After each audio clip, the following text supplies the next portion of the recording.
Bir deneye kabul kılış üçün. Şonun için aytkan, en жақсы ийгилик ne? Allah Taala'nın jardamын kütüp turu. Kütüş керек eкен да, intidarul faraj деп. Бұл ең улуу ибадаттардын бири. Шашма болбой, кичине иш жүрбөй атабы, кыжалат болбоңуз. Сиз вообще кыжалат болбоңуз. Баары Кудай каалаган болот. Сиз өзүңүздү өзүңүз кайгыга салып, ооруга чалдыгып, пейлиңиз бузулуп, ар ким менен жаңжалдашып, жакалашып, жок. Иншалла кичине кечигип атсачы, өтө чоң данышмандык бар бу жерде. Кудай кааласа Алла субхана ва таала башка нерсени сизге берет. Эгерде сиз иманда болсоңуз, сиз жакшы амалда болсоңуз. Эгерде жаман амалда болуп кайгы келсечи, анда Алла субхана ва таала жаман иштериңизди, жаман амалдыгыңызды ташташ үчүн ошон үчүн берет. Эгерде дагы эле жакшы иш кылып атасыз, бирок дагы деле ушул иш жүрүшпөй атат, токтоп туруңуз. Сизге Алла таала совсем башкача нерсени бергенди каалап атат. Ошон үчүн эч кыжалат болбоң бул жака. Dünya özü kıcalat bolu turgan nerse emes da bu. Dünya kıcalat. Ahiret üçün kaygırsak bolat. Oho, tübölüktü dozakka düşüp kalmayın. Бұл kaygıra turgan nerse. Kabırın azabı kaygıra turgan nerse. Kabırın azabı ahiretin şermendechiligi gibi kaygıra turgan nerse. Esep kitep бұл жаман nerse bular. Şonun için inşallah jaratkan Allah subhanahu wa ta'aladan daima inşallah жақсылыкты сурап, жүрөгүбүз эмне үчүн тынчтанбай атат? Дагы эле. Бүгүн караңыз, байлардын жүрөгү да тынч эмес. Бийлердин жүрөгү да тынч эмес. Караңыз бүгүн, кембагалдардын жүрөгү да тынч эмес. Адамдардын илля маша Алла, кимге Алла субхана ва таала райым чачкан болсо, ошолордун эле жүрөгү тынч болбосо, жалпысынан алсаң дүйнөдө азыр тынчтык жок таксыр. Мамлекет, чоң мамлекеттер да тынч эмес. Мен менен макул болуп коюң. Чоң мамлекеттер, миллиардерлер тынч эмес, таксыр. Сиз шүгүр кылыңыз, спокойно уктап туруп атасыз. Мен бир жолу бир сөздөр болуп калды бир. Анан ушундай деп эми аты жөндөрүн айтпай эле коеюн. Кичине проблемалар болуп калды, сөздөр болуп калды. Дамла, Аллаху акбар. Менин шефимдин проблемасы дейт. Сиз вообще өзүңүз проблемаңызды унутуп каласыз дейт. Эмне болгон эле? Деп аны айчеке баштады.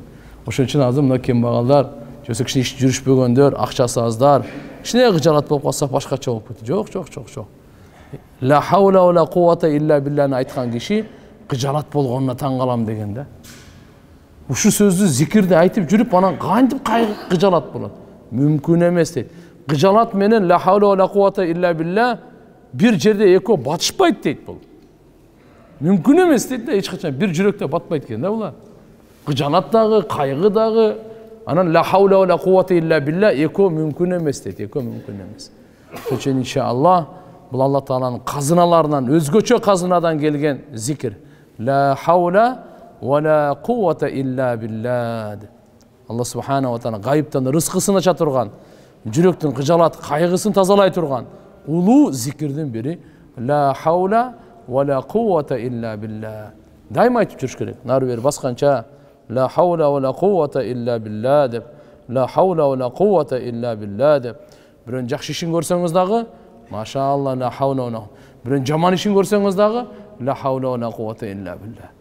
Аллахтын жардамысыз эч бир инсан күнөөдөн сактана албайт. Алла субхана ва тааланын товфик, мүмкүнчүлүк берүүсүз эч бир адам бир жакшы ишти кыла албайт тугандар. Бардыгы Алла Тааланын каалоосуна, Алла Тааланын буйругуна байланган да. Ошон үчүн иншалла бирибиз Алла Тааланын ыраазычылыгын жакшы көрөйлү. Дайыма жакшы көрүүнү күчөйтөйлү. Валладина аману ашадду хубба лилlah. Куранда Алла Таала айтат, иман келтиргендер бар го, булар эң катуу жакшы көргөндөр Аллахын жакшы көрүшөт дейт. Эгерде мен Алладан башканы жакшы көрүп атсам, чото менин иманым не торакта. Эгерде мен Алладан башканы жакшы көрүп аткан болсом, атабызды жакшы көрөбүз, апабызды жакшы көрөбүз, аялыбызды жакшы көрөбүз, бала чакабызды жакшы көрөбүз, бир туугандарыбызды жакшы көрөбүз. Будан тыйган жок. Устазыбызды жакшы көрөбүз, шакиртибизди жакшы көрөбүз, досубузду жакшы көрөбүз. Бу туугандар будан тыйган жок. Бирок кара, катыгыраак, көбүрөөк кимди жакшы көрөсүң деген. Ошон үчүн Алла айтып атат: "Валладина аману ашадду хуббан лилlah." Имандууларга Алланы өтө катуу жакшы көрүшөт булар. Эң катуу жакшы көргөн Алла Тааланы. Ошон үчүн иншалла Алла Субхана ва Тааlanын бендеси, Алла Таала буга иманды бекер берген жок, жакшы көрөт экен. Ошон үчүн мен дагы жакшы көрөйүн деди. Мен дагы жакшы көрөйүн деди. Пайгамбар саллаллаху алейхи ва саллям ата теламында кылып. Мусулман кимди жакшы көрсө, Алла үчүн жакшы көрөм деп айтып койсун деген. Инни ухиббу филлах, ухиббука филлах. Алланын ыраазычылыгы үчүн мен сизди жакшы көрөм таксыр деп. Жакшы көргөн адамды эмне аркасынан ушактайбы? Тилдин учунан жакшы көрдүм деп коюп жүрөктө аны көрө албастыгын сактап жүрө береби? Андай мунафык болуп калабыз да. Мисалы, досум деп жакшы көрүп коюп аркасына кеткенден кийин ана башкача жок. Анда болбой калат. Анда биз жакшы көрөм деп айткан сөзүбүздө жалганчы экенбиз да. Жаклаганчы экенбиз да. Алланы да алдап атыппыз. Кимди жакшы көрөм деп айтсаңыз, ошону деле алдап атыппыз. Биз анда Алланын алдында каздап, аферист. Жок. Ошон үчүн биринчи анда жакшы көрөм деп айтпай эле коюң анда. Сиз Алла үчүн жакшы көргөн болсоңуз, ал бул бөлөк болот жакшы көрүү маселе. Себептен мухаббат адамды көр кылат, дүлөй кылат деген сөз бар. Бул деген иншалла кимди жакшы көрсөңүз, анын айыбы уже көзүңүзгө көрүнбөй калат. Кимди жакшы көрсөңүз, ал тууралуу айыпты айтса, вообще укпай калат адам. Кулакка кирбейт. Эмнени айтып атат? Кимди айтып атат? Мисал айтып калабыз го. Бирөөнү жакшы көрүп калсаң, бир кызды дейинби жаштарга? Бир кызды жакшы көрүп калдың, сүйүп калдың. Алам, апаң кой эле кой деп атат. Атаң кой ал болбойт десе, жок, мен алам. Байкеңди эле, эжеңди эле ал болбойт десе, жакшы көрүп каласың да. Анын канча айы болсун көзүңө көрүнбөйт да саңачы. Совсем туманда саңа. Эчтеке көрүнбөйт ага. Ал тууралуу канчалык жаман айтат го? Вообще кулакка кирбей коет да. Мына ушуну дүлөй деп коет, ушуну көр деп коет ушуну. Көрсө, мухаббат ушундай кылып коет экен да. Мухаббаттын күчү ушундай экен, айыбы вообще. Мына карасаң айыбы десе ham көрбөйт экен да. Жок дедим. Ошон үчүн иншалла биз бири-бирибизди жакшы көрөлү, бул улуу ибадат. Бири-бирибизди жакшы көрүү улуу ибадат таксыр, улуу ибадат. Жек көрүү кандай улуу күнөө, чоң күнөө, жакшы көрүү да улуу ибадат.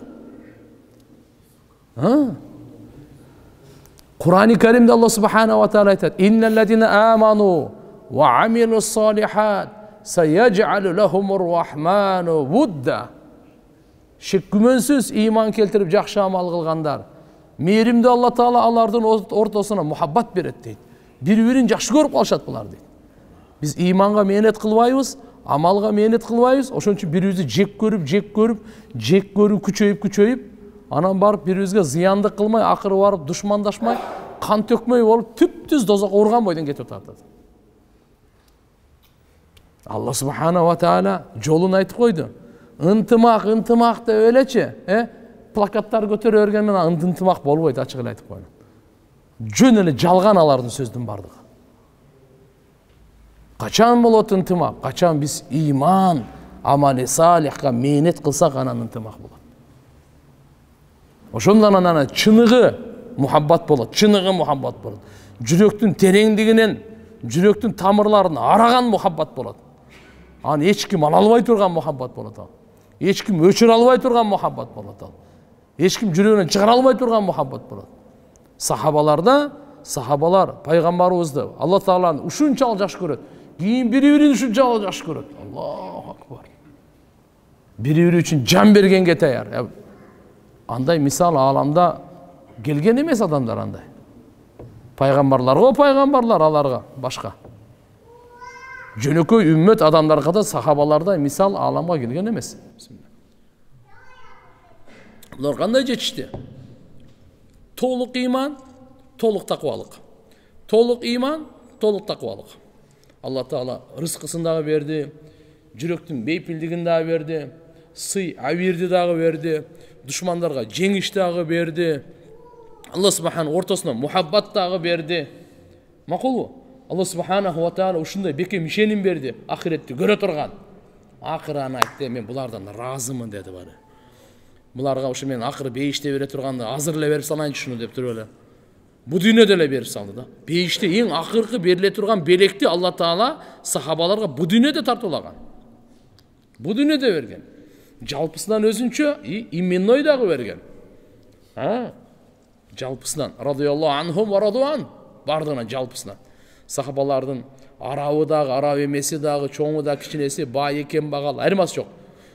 Мухажириби, ансарыбы, макулбу? Асын арасында көзү азиздери бар эле, алары бар эле, турмушка чыкканы бар эле, чыкпаганы бар эле, балалы болгону, баланы болбогону бар эле, жаштары бар эле, карысы бар эле, байы бар эле, тыйканчысы бар эле. Баарыңардан разымын деп койду. Бүттү. Ошон үчүн иншалла себеп эмне үчүн? Алар бардыгы иман менен жашашкан, иман менен, жакшы амал менен жашашкан. Өзүнүн нафсилери менен күрөшкөн, нафсилерин талкалаган, колуна кармап алды. Кадимкиди нафсилерин жеңгендер ушулар болду да. Нафсил мутмаинна берди Алла таала аларгачы. Нафсил мутмаинна. Алардын нафсилери бар эле сахабалардын эле, бирок жакшыга бойройт эле. Кичине туура эмес чыгып кетсе инсан катары. Дароо кейип, кечирим сурап, таң атчакта уктабайт эле, ыйламайынча кечирим сурап, жаман күмөн сурап койгонго, катыраак орой сүйлөп койгонго. Андай тарбияны кандай алды булар? Мындай нурлуу, роббани, кудайлык тарбияны булар кандай алды? Пайгамбар саллаллаху алейхи ва саллям берди буларга ушундай тарбия. Ошон үчүн иншалла биз бири-бирибизди жакшы көргөндү үйрөнөйлү, бирок чын жакшы көрөйлү. Жүрөктөн жакшы көрөйлү. Тилдин учунан эмес, жүрөктөн жакшы көрөйлү. Бул нерсе бөлөк нерсе иншалла. Бул нерсе бөлөк нерсе. Ошон үчүн пайгамбарыбыз айтты да, себептери бар бунун үчүн. Мына азыркы аятка мен токтойм. Иман келтирип жакшы амал кылгандарга мээримдүү Алла таала булардын ортосуна мухаббат берет деп атат. Вудда деген мухаббат. Карап туруңуз. Инналлазина аману ва амилус солихат саяджалу лахумур рахману вудда. Алла таала аларга мухаббат берет. Кандай мухаббат берет? Өзүнүн мухаббатын берет дейт. Алла таала өзүнүн мухаббатын берет экен. Анан бул адамдар Алланы эң көп жакшы көрүп калат экен. Я Алла, сен мага көз бердиң. Алланы жакшы көрөм. Сен мага кулак бердиң, жүрөк бердиң. Мен сени жакшы көрөм. Күн сайын жашоо берип атасың. Сени жакшы көрөм, я Алла. Менин жаным сенин колуңда, бейиш ахиретим сенин колуңда. Сени жакшы көрөм. Ушул мухаббатты Алла таала ким иман менен амали салихке мээнет кылса, ошого берем деп атат. Бул бир. Уламалар айтат. Канчалык булар Аллага баш ийүү күчөйсө, ошончолук Алланын мухаббаты да күчөйөт, ортосунда мухаббат да күчөйөт. Экинчи белеги кандай? Адамдар өз ара ушу иман менен амали салих мусулмандардын ортосуна мухаббат берем дейт болду. Ошо бөлбөй жакшы көрүп калат экенсиң да. Улуттарга бөлбөй, урууларга бөлбөй, партияларга бөлбөй, макулбу? Көбү жакшы көрүп калат. Бул кандай? Алла таала берет. Сүйүүнү берүүчү дагы Алла, алып коюучу дагы Алла. Ошон үчүн иншалла биз Алла үчүн мухаббат кылайлы. Пайгамбар саллаллаху алейхи ва саллям хадисте айтып атпайбы? Силер бейишке кире албайсыңар. Бири-бириңерди, то есть иман келтирмейинче. Себеп имансыз бейиште орун жок. Имансыз бейиште эч кимге орун жок. Кимде иман, ошого орун бар. Кимде амал, ошого даража бар. Кимде иман, ошого бейиште орун бар. Бейиштин ичинде даражалары бар. Ал сиздин амалыңызга жараша. Сиздин денеңиздеги чыгып аткан амалдарыңызга жараша. Ошон үчүн пайгамбарыбыз айтат, силер бейишке кире албайсыңар имандуу болмоюнча. Имандуу боло албайсыңар бири-бириңерди жакшы көрмөйүнчө. То есть иманыңар Алланын алдында эсепке алынбайт. Бири-бириңерди жакшы көрмөйүнчө ал иман деп таразаланбайт. Бири-бириңерди жакшы көрмөйүнчө дейт. Мен силерге айтайын, ушундай бир амалды эгерде ошону аткарсаңар, бири-бириңерди жакшы көрүп каласыңар. Бири-бириңерди жакшы көрүп каласыңар. Айтыңыз, я Расулалла. Пайгамбарыбыз салам таркаткыла өз ара деди. Ассаламу алейкум деп. Бүгүн ата-эне балдарына салам бербей калды. Балдары ата-энелерине салам бербей калды. Ассаламу алейкум. Тааныгандарга салам берет, таныган, таныбагандарга салам бербейт. Ушуну пайгамбарыбыз кыяматтын белгиси деген. Кыяматтын белгилеринен бир белги таныганга салам бересиң дагы, таныбаганга салам бербейсиң. Ушул кыяматтын белгилеринен бир белги деген. Саламды көбүрөөк таркаткыла деген. Жүрөгүңөрдө гектер ыргып чыгып кетет. Жүрөгүңөрдөгү жаман ниетиңер, кара ниетиңер жүрөктү чыгып кетет деген. Саламды акырын эмес, ошон үчүн үн чыгарбай ич керек. Ассаламу алейкум ва рахматуллах. Ассаламу алейкум ва рахматуллах. Бул пайгамбарлык нуска таксыр. Ынтымакты каалайсызбы? Анда салам айтыңыз. Пайгамбарыбыз айтып атабы? Көбүрөөк салам берейин. Ошон үчүн достуктун, ынтымактын дагы бир сүрөтү аркасынан дуа кылуу. Аркасынан эмне кылуу? Дуа кылуу. Белек дагы мухаббат пайда кылат. Белек берүү бар го. Кадимкидей адам өзгөрүп кетет. Уул бала болсун дейли, үйлөнгөн күн дейли. Ошол күн адамдын жашоосунда бир Алланын тарабынан ушундай бир курсанчылык, бир кубаныч, бир рахат, ушундай бир бактылуу күндөрдүн бири да. Эми ушу бүткүл ааламга рахмат болуп жиберилген пайгамбарлардын пайгамбары, кыямат күнгө чейин келе турган инсандарды куткаруу үчүн келген улуу зат пайгамбар Мухаммад алейхиссаламга Алла Таала кандай аялды тандап берди экен? Кеп ушуда. Кандай аялды никесине кайсыны ыра көрдү экен? Кайсы аялды ыра көрдү экен? Пайгамбар саллаллаху алейхи ва саллям никесине. Элестетиң. Алла субханаху ва таала өзү тандаган. Ошол иншалла Хадижа энебиз бинти Хувайлад бин Асад, атасынын аты Хувайлад. Хувайлад. Чоң атасынын аты Асад радыйаллаху анха. Мынакей Хадижа энебизди Алла Таала пайгамбар саллаллаху алейхи ва салламдын ак никесинде болууга, пайгамбарчылык жүктү көтөрүүдө, жардам берүүдө эң биринчи ыйман келтирген. Пайгамбарыбызды эң жакшы билген аял деп айтсак болот. Пайгамбар саллаллаху алейхи ва салламга Хадижа энебиз мынакей бала төрөп берди. 6 бала төрөп берди.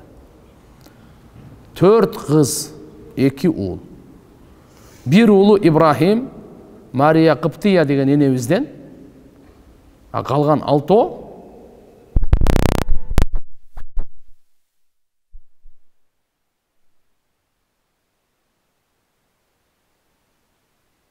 Хадижа энебиздин кабыры бул күндө Макка Мукаррамада Жаннатул Муалла деп коет, ошондо.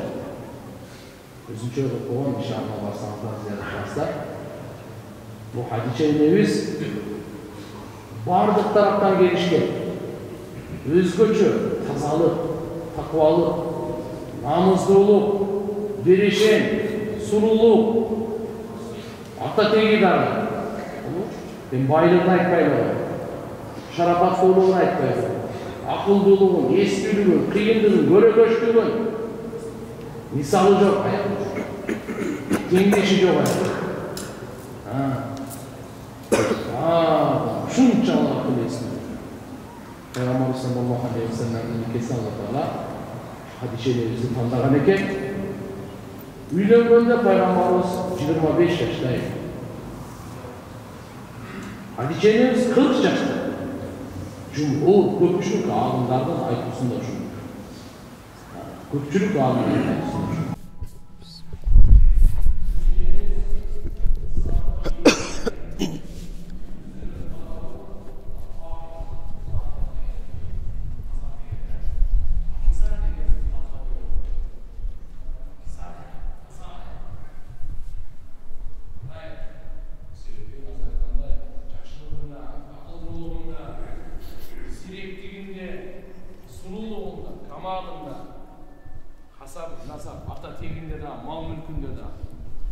Subhanallah, Hadiçe enebиз өзү пайгамбар саллаллаху алейхи ва салламга турмушка чыгууну сунуштаган. 40 жашындагы пайгамбар 25 жашында эле өзү сунуштагандагы Нафиса деген энебизди жиберген жуучулукка. Birinchi başındaçı, kızıktı da. Sep har kimдин өзүнүн кичине мындай уяты болот. Өзгөчө, намыздуу, уяттуу, зирек, акылдуу аялдар жөндөн эмес. Мынаке. Нафиса энебизди жиберди. Ибн Сааддын риваятында Вакидийде келет. Нафиса энебиз айтат. Бул хадичени өтө акылдуу, көрөгөч, кыйын, шарапаттуу энеле. Алла субхана ва таала ошо менен биргеликте дагы бир сый, дагы бир жакшылыктарды кошо бергенди каалаган экен да дейт. Корайш уруусунун эң акылдуу ушундай. Насап жагынан, теги жагынан дагы бар эле. Шарапат жагынан эң улуусу, байлык жагынан эң бай коомда бардыгы эле ошо Курайш уруусунан Хадича энебизге үйлөнгөндү каалайт эле. Аракет кылып, сунуштап, жуучу жиберип, мал мүлк бардыгын эме кылышкан. Бирок Алла Тааланын тагдыры, Нафиса энебиз айтат: "Фарсалатни дасисан إلى محمد صلى الله عليه وسلم بعد أن رجع في عيرها من الشام بالتجارات الرابحة." Meni Hadiça, özü Hadica. Biz önce Hadiça dep çığılıp aytıp kalamız. Hadica, jim menen, Hadica. Hadica, jim menen, Hadica enebиz. Meni jiberdi deyt da, jaşыруун jiberdi deyt. Dasisan degen yani hufyatan. Jaşыруун jiberdi Muhammed aleyhissalamga deyt. Kaçan? O Şamga kervendерди bir alp barıp kelbedi Peygamberimiz. Alp barıp kelgende ötө берекелүү болуп, ötө пайдалуу болуп, нормальный түшкөн да. Аябай жакшы болду.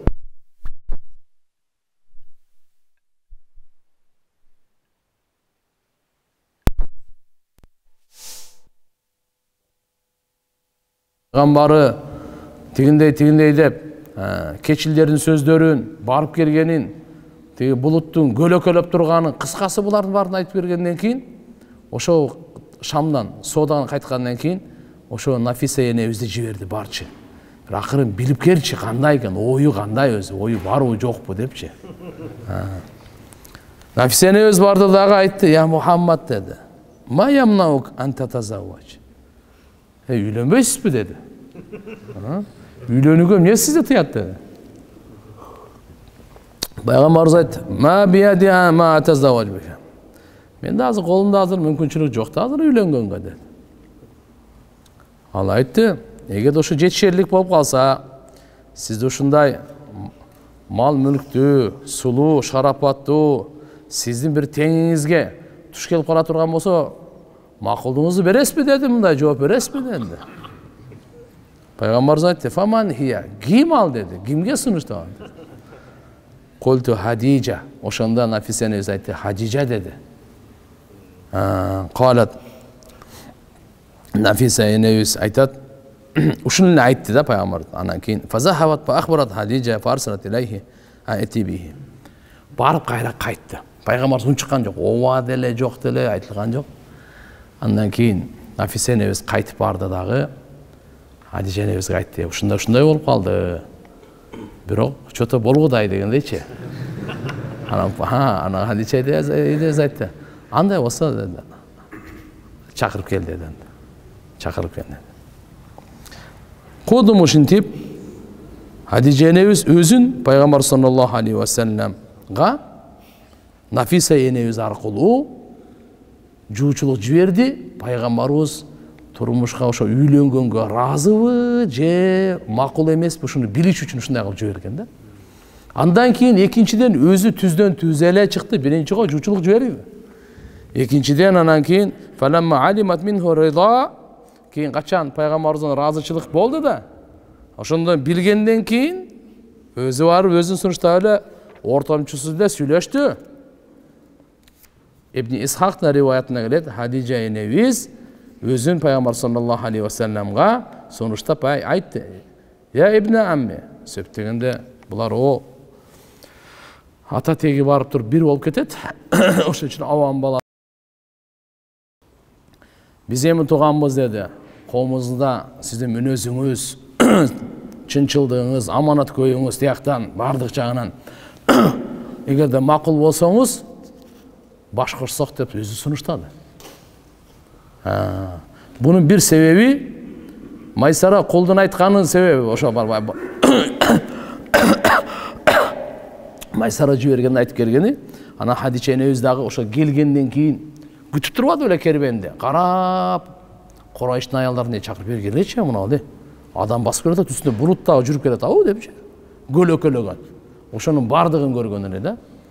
Bundan sırtkары bir жолу İbn Исахтын риваятында айтат, Курайштын аялдары bir майрамдап чыккан экен. Баары топтолуп bir gün отурса, bir жөөт кирип келиптир. Жөөт дем Яхуди, еврей дейт. Келип айттыр, Курайштын жамааты, жакын арада ушу силерде bir пайгамбар пайда боло турган болуп атат.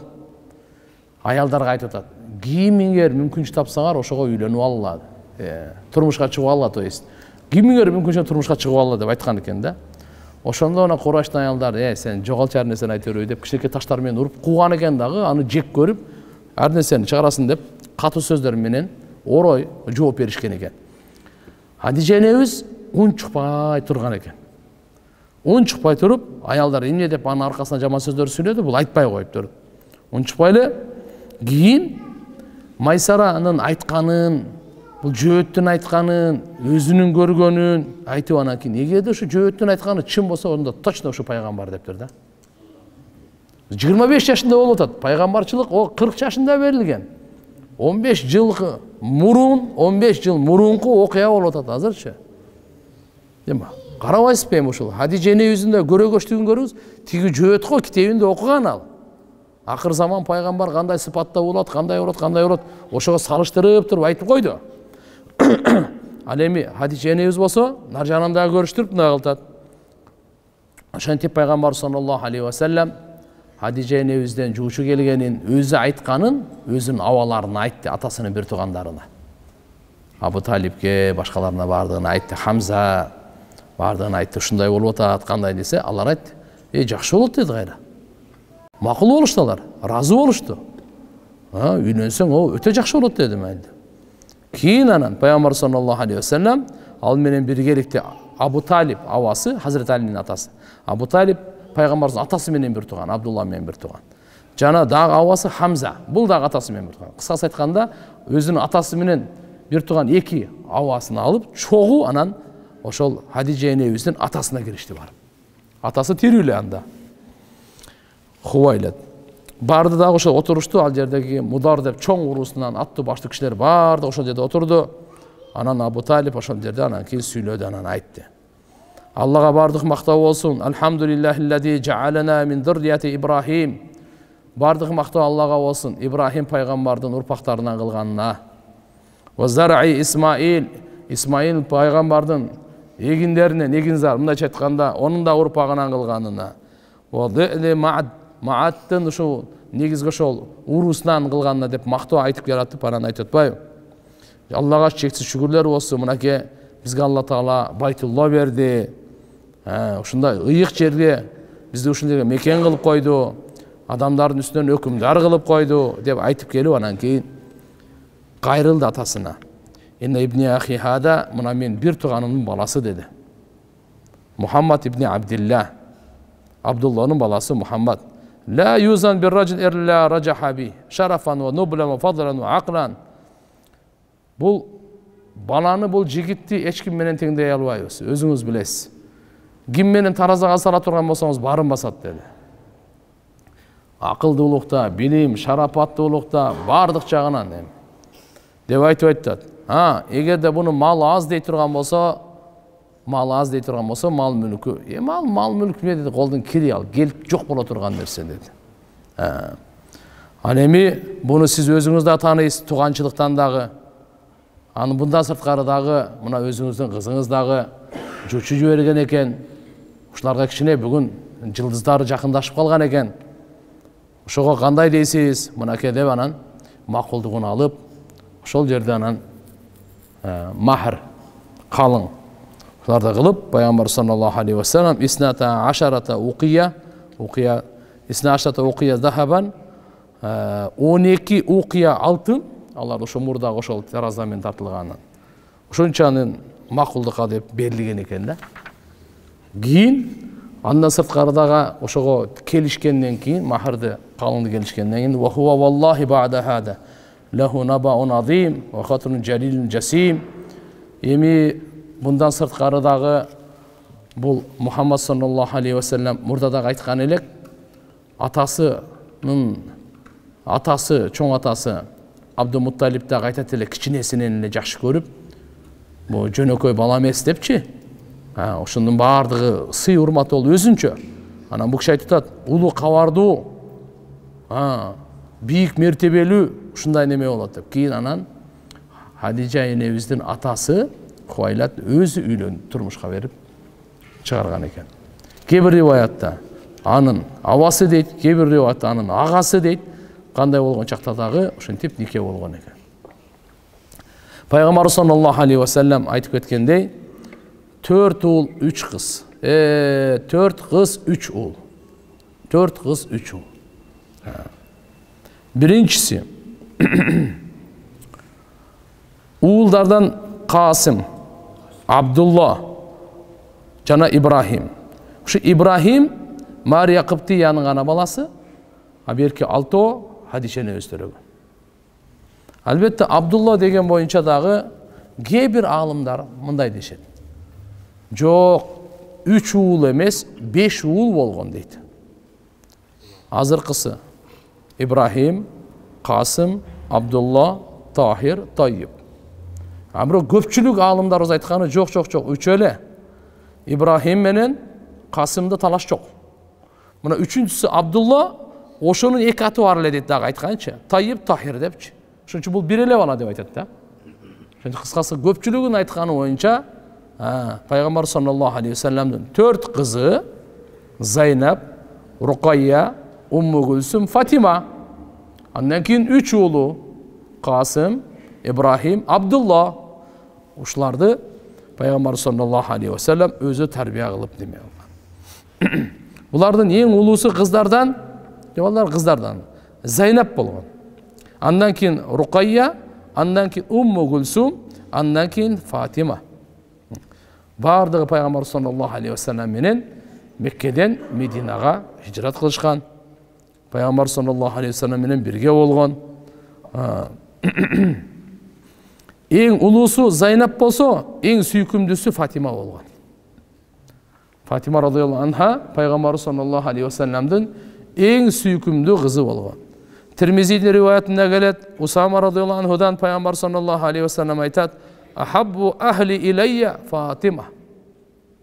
Мен үй бүлөмдөн мага эң сүйкүмдүү Фатима дейт. Айша энебизден айтат: "Калат ма раайту ахадан ашбаха самтан ва даллан ва хаддян ва хадисан би Расулилlah саллаллаху алейхи ва саллям фи қиямиха ва қуудиха мин Фатима бинти Расулилlah саллаллаху алейхи ва саллям." Айша энебиз айтат: "Мен Пайгамбар саллаллаху алейхи ва саллямга өңүндө дагы, кыймыл аракетинде дагы, мүнөзүндө дагы, унчукпай коюп сүйлөгөндө дагы, турганда, отурганда, бардык кыймыл аракетте Фатима энебиз дей пайгамбарыбызга окшош эч кимди көргөн жокмун дейт. Пайгамбар Фатима энебиз аябай окшош экен да. Пайгамбар саллаллаху алейхи ва саллямгачы. Өң түсүндө эле эмес, бардык пейил. Унчукпай турганда кыймыл, бурулганы, сүйлөгөнү, отурганы, куюп койгондой эле дейт да. Ушундай окшош эле дейт да. Айша энебиз айтат: "Ва канат Фатима радыйаллаху анха إذا دخلت على رسول الله صلى الله عليه وسلم قام إليها فقبلها وأجلسها في مجلسه." Фатима энебиз Пайгамбар саллаллаху алейхи ва саллямга кирип барса, Пайгамбарыбыз ордунан тура калат эле дейт. Пайгамбар саллаллаху алейхи ва саллям кызын өт эле дейт. Анан өзү отурган жерге отургузат эле дейт. Карачы, кызды сыйлаш керек экен да. Не кылыш керек экен? Анда ошон үчүн иншалла Пайгамбарыбыз саллаллаху алейхи ва саллям туруп сыйлап аткандан кийин, хотя биз отуруп деле сыйлап койбойлу, пешенесинен өп коелу тасыңлар. Тияк бияктары жана. Алхамдулилlah, сиздин белиңизден чыккан кыз. Алхамдулилlah, Алла Таалам берген белек кыз. Кыз азиз болот, атага жакын болот. Кандай дедиңер? Ошон үчүн иншалла карап, Biz inşallah kızlardı sıylaylı. Peygamber sallallahu aleyhi ve sellem aytkanları dağı özgöçö. Kız baldarga özgöçö көңүл бурула деген. Ey, ayal zatına ayar mamile kılla. Ayal zatı apаңар, эже карындашыңар, аялыңар, кыздарыңар, буларга фазилеттерди айткан. 3 эже карындашты тарбия кылса, 3 кызын тарбия кылса, кээ бир жерде 2 риваят, кээ бир жерде 1ге чейин келет.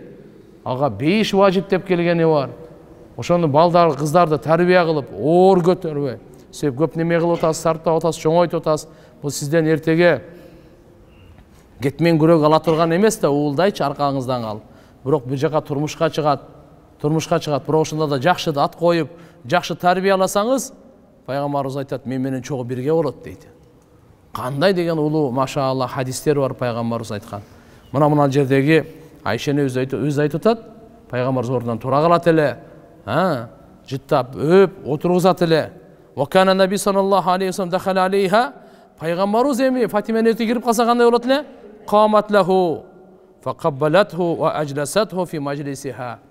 Фатима энебиз тура калат эле. Фатима энебиз атасын өбөт эле. Жана өз отурган жерге отургузат эле. Пайгамбар саллаллаху алейхи ва саллям качан өлүм төшөгүндө ооруп калганда, мына деп бул жөнөкөй оору эмес, акыркы оорулары. Фатима энебиз келди, пайгамбарыбызды көрдү абалды. Катуу ооруп атат. Серьезный ооруп атат, жөнөкөй оору эмес. Пайгамбарыбызга да кучактап эле жыгылып калды. Факаббат алейх бети мененчи. Факаббалатху өптү, сумрафат расаха, кийин башын көтөрүп. Фабакат ана илай үрдү анан. Кийин кайра жыгылды, сумма каббат алейх. Кайра башын көтөрдү, анан кайра күлүп калды. Фадахика. Пайгамбар саллаллаху алейхи ва саллям дүйнөдөн өтүп кетти дейт. Айша энебиз айтат да. Өткөндөн кийин ана Фатимага айттым, мен Фатима, о баягында ооруп атканда сен келип, жыгылып, ыйлап, башын көтөрүп, кайра жыгылып, ыйлап, кайра турганыңда кайра күлдүң го, эмне болгон ошондо деп. Ошондой кылып мен сурасам дейт. Фатима энебиз айтты дейт. Биринчи мен ыйлаганымда, пайгамбарыбыз ооруп атканда, кызым ыйлаба. Атаңа бүгүнкү күндөн кийин кыйналыш болбойт эми. Мындай оорулар болбойт. Дегенде, дүйнөдөн өтөт экен деп ошондой ыйладым дейт. Кийин ана мага кабар берди дейт. Сумма ахбарани анни асра ахлихи лухуқан бихи, мен үй бүлөбүздөн, биздин үй бүлө семьядан эң биринчи пайгамбар Мухаммад алейхиссаламга барып жолуга турган мен экем. Ошондой мен сүйүндүм дейт. Ошондой мен сүйүнүп жылмайдым дейт. Имам Тирмизи, Абу Дауд, Насаилер ушуну келтирген. Имам Ахмад Саубан радиаллаху анхудан келтирген риваятта пайгамбар саллаллаху алейхи ва саллям качан сапар тартса, сапарынын акырында келе турган болсо Фатима энебизге келет эле. Эң биринчи Фатима энебизге келет эле. Сапардан кайтканда риваяттарда келет, үйгө кирип аткан маселеси боюнча да. Атак Хафиз Абу Омар анна Наби саллаллаху алейхи ва саллям мындай дейт: "Ида кадима мин газвин ау сафарин", пайгамбарыбыз качан бир газаттан кайтса, же сапардан кайтса, бада бил масжид фасалла фихи ракаатайн, биринчи баштаганда мечитке келет эле. 2 рекет намаз окуйт эле. Сумма ата Фатима, андан кийин Фатиманын үйүнө барат эле. Сумма ата азважа, андан кийин жубайларына барат эле. Биринчи Фатимага барат эле, кызына барат эле, анан кийин аялдарына барат эле. Вакат башшараха Расулуллах саллаллаху алейхи ва саллям аннаха саййидату ниса ахлил жанна. Пайгамбар саллаллаху алейхи ва саллям өзүнүн берекелүү тили менен кушкабар айткан, Фатима бейиштин аялдарынын канышасы болот деген. Канышасы болот деген. Сахихайында да келет, Айша энебиз риваят кылат. Фатима өз бир жолу келип калды дейт. Басканы пайгамбар саллаллаху алейхи ва саллямдын басканындай. Кирди эле пайгамбарыбыз айтты: "Мархаба, кош келдиң, кызым, кел" деди. Оң жагына отургузду. Кийин бир аз сөз шыбырлады. Сумма асарра илейха хадисан фабакат ила үрдү. Сумма асарра илейха хадисан фадахикат, күлүп үрдү. Мен мындай сүйүнгөндү көргөн жок элем дейт. Айша энебиз айтат, мен кийин сурадым дейт, пайгамбар саллаллаху алейхи ва саллям эмне деди ошондо деп. Анан ошондо пайгамбарыбыз мен коем, пайгамбар саллаллаху алейхи ва саллям сырын таркатканды каалабайм. Кийин пайгамбарыбыз дүйнөдөн өткөндөн кийин ана мага кабар берди. Жабраил алейхиссалам келди дейт. Кур'ан-ы Каримди bir жылда bir жолу булар бири-бирине сабак кылып өткөзүшөт эле. Кийин ошо дүйнөдөн кайтар жылы 2 жолу кылды ушундай. Бири-бирине Кур'ан-ы Каримди башынан аягына чейин Жабраил периште окуп берет, пайгамбарыбыз угат. Пайгамбарыбыз окуп берет, Жабраил периште угат. Кийин айтат: "Ва ма ураху илля кад хадара ажали." Ошондо мынакей менин ажалым келип калды окшойт депчи. Ошо айткан экен, мынакей менин үй бүлөмдөн эң биринчи мага жолуккан сен болосуң деген экен. Фатима энебизди. Ошондуктан пайгамбарыбыз дүйнөдөн менен коштошкондон кийин 6 айдын тегерегинде Фатима энебиз өтүп кетти да. Пайгамбарыбыз өзү айткандай, өзүнүн үй бүлө тууган бала чакасынан эң биринчи пайгамбарыбыз Мухаммад алейхиссаламга барып кошулган бул Фатима энебиз болгон. Пайгамбар саллаллаху алейхи ва саллям айтат, bir риваятта мындай келет: "Ала тардайна ан такуни саййидата нисаил аламин." Фатима, эмне ыйлап атасың? Эми дүйнө менен коштошпогон ким калды? Баары коштошот да. Сен разы эмессиңби? Сен бүткүл ааламдын аялдарынын эң мырза канышасы болосуң. Ошого разысыңбы деди. Bir риваятта келет: "Саййидату ниса ахлил жанна." Сен разы эмессиңби? Бейиштин аялдарынын канышасы болосуң деп. İmam Ahmad'ın rivayetinde gelir: "Ala tardayna an takuni sayyidata nisa'i hadihil umma aw nisa'il mu'minin." Momunların ayallarının kanışası olganda sen boluğa razı emessinmi sen деген. Ошондан Фатима энебиз гүлү берген экен да, гүлү берген экен. Насаи шарифте, Хакимде келет, Хузайфа разияллаху анхудан риваят, пайгамбар саллаллаху алейхи ва саллям айтты: "Хада малак минал малаика истазана раббаху ليسلم علي وبشرني أن حسنا وحسينا سيدا شباب أهل الجنة وأمهما سيدة نساء أهل الجنة." Nasai şerifte İmam Hakim rivayet keltirgen hadislerde Huzayfa razıyallahu anhudan Peygamber sallallahu aleyhi ve sellem aytdı: "Bu periştelerden bu şu bir perişte." Cebrail aleyhisselam dedi. "Mağa salam bergenge geldi, salam aytdı. Jana meni sүйүntүrdү, кубанычтуу кабар менен, кош кабар айтты. Не деп? Hasan менен Хусейн, Hasan, Хусейн Фатима энебиздин эки уулу. Радияллаху анхума. Ушу Hasan менен Хусейн бейиштеги жаштардын мырзалары болот экен да. Бейиште канча жаш болсо ошолордун мырзалары. Макулбу? А бул экөөнүн апасы дейт Фатима. Бейиштеги аялдардын мырзасы болот дейт. Ушу куш кабарды беришкен дейт. Пайгамбарыбыз саллаллаху алейхи ва салламдын пайгамбар болуусу жана пайгамбарчылыктын башталуусу тууралуу. Мына ошентип 25 жашынан пайгамбар саллаллаху алейхи ва саллам үйлөнүп, турмуш көрүп, уулдуу, кыздуу болуп, алхамдулилlah пайгамбар саллаллаху алейхи ва саллам 40 жашка келди. Мына ошо 15 жыл өттү да. Şu 15 yıl öttü. 40 yaşka mınake tolgondu. Anan Allah Teala'nın tarafından paygambarçılık berilip atat. Oşonun okuyası. İnna Allah Teala ba'asa seyyidina Muhammed sallallahu aleyhi ve sellem Rasulan lil alamin. Paygambarımız da Allah Teala bütkül alamga elçi kılıp jiberdi. Kança ala tamam 40 sene min umrihi şerif, berekeli ömrünün 40 yaşında. 40 yaşında. Sahihayında gelet İbn Abbas radıyallahu anh'dan rivayet var. Peygamberimiz aytkan bunday hadis var. Bu İsa Resulullah sallallahu aleyhi ve sellem li 40 sene 40 yaşında peygamberçilik bolup jiberildi. Peygamberçilik berildi, jiberildi. Famakata bi Makka 13 sene yuha iley. Mekke'de peygamberimiz 40 yaşında peygamberçilik gelip 13 yıl vahiy düşüp durdu deydi. Kança? Oşunda 53 bolup kalaw. 40'a 13'tü koşsak kança? 53. Yuha ile. Summa umira bil hicra. Andan keyin buyruk berildi Peygamberimizga emi Mekke'ndi taşta ulu köçünü kıl. Ulu köçü Mekke'den Madina'ga köçünü aytı. Fahacara 10 sinin. Peygamber sallallahu aleyhi ve sellem hicrat kıldı Medina'ga köçüp bardı dağı al jerde 10. Жалпысы kança olup kaldı endi yaga? 63. Туфия ва хува ибну саласа ва ситтина сана. Пайгамбарыбыз бу дүйнө менен коштошкондо 63 жаштан эле. 63 жаштан. Ва ала хадан ва ала заликал жумхур, көпчүлүк аалымдарынын бардыгынын ою ушундай. Анча-мынчасы кичине башка айтылып алса, көпчүлүгү ушул. Туурасы ушул.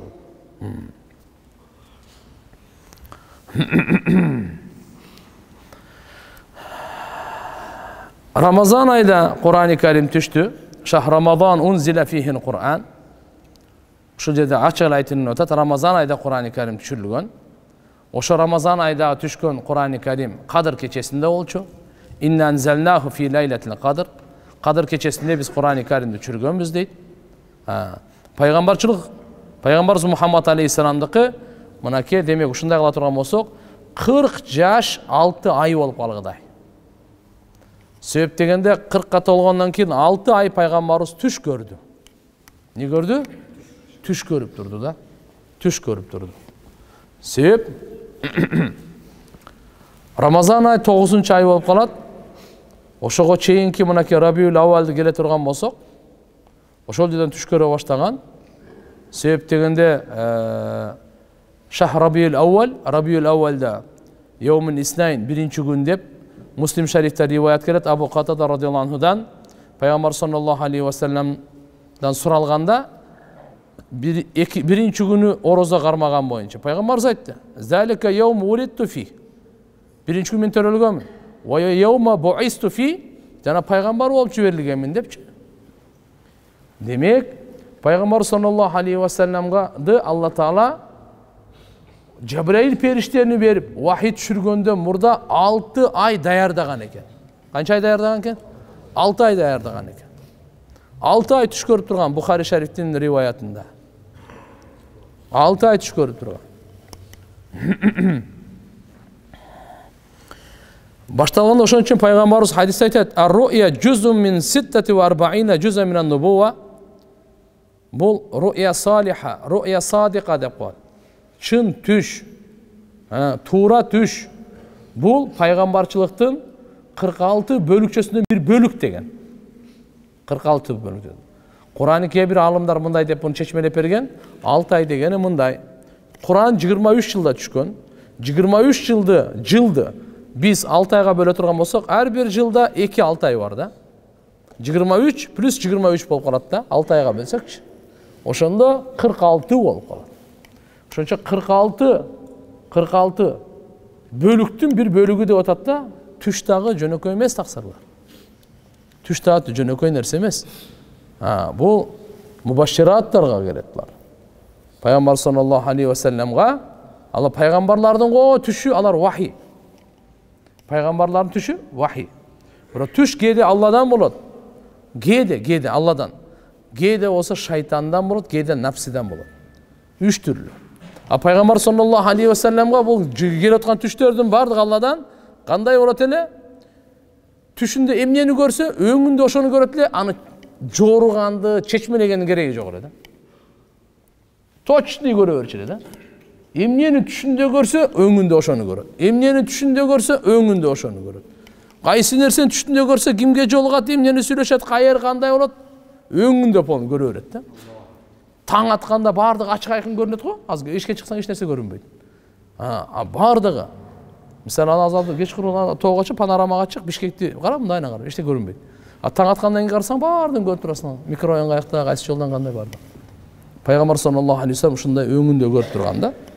Бухари шарифте бар: "Аввалу ма будия бихи Расулуллах саллаллаху алейхи ва саллям минал вахи ар-ру'я садика фин-наум." Пайгамбарыбыз Мухаммад алейхиссаламга Алланын тарабынан вахи, кудайлык кабар келгендин эң биринчи башаты түшүндө чын түштү көрүп баштаган да, түшүндө.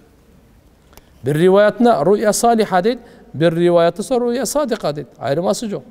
Saliha, sadika deyen çın, saliha deyit olsa tuğra.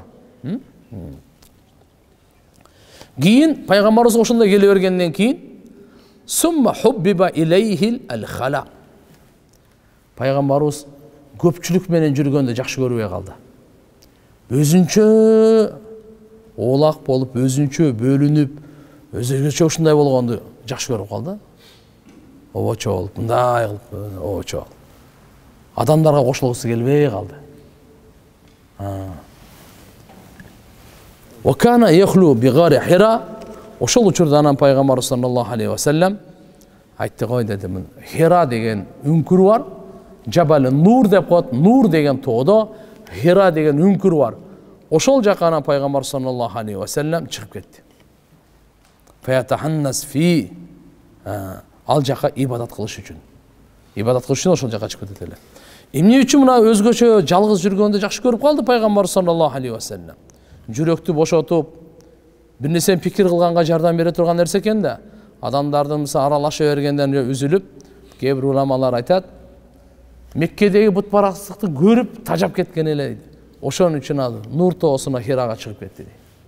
Аны таштап менен ал жака чыгып кетти. Миллати Ибрахим пайгамбардын миллатында ибадат кылат эле дейт.